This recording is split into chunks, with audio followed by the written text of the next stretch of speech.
हमारे YouTube channel पर आप सभी का स्वागत है। हमारे चाहते कलाकार अनुपमा यादव का आज बर्थडे है। आप सभी से है कि अनुपमा यादव को ढेर सारी प्यार दुलार। भोजपुरी के एकलौता कलाकार अनुपमा यादव जो अपने दम पर एक भोजपुरी में अपना पहचान बनाई है, आज उनका बर्थडे है।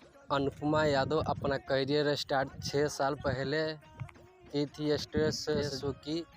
उसके बाद गोलू राजा से विवाद हो जाने के बाद अनुपमा यादव अपना अलग एक पहचान बनाई। उसके बाद पवन सिंह के साथ काम करने का मौका मिला।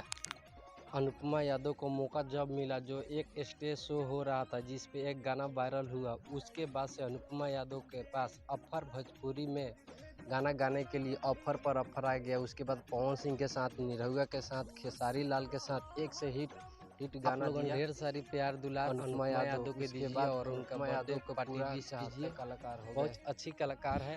पुदीना जैसे सॉन्ग को दिलों के धड़कन गाने का अनुपमा यादव को मिला और गाना बहुत वायरल हुआ, बहुत हिट हुआ। जो पुदीना अच्छा गाना लाए और आप गाना सॉन्ग की कराते रहे।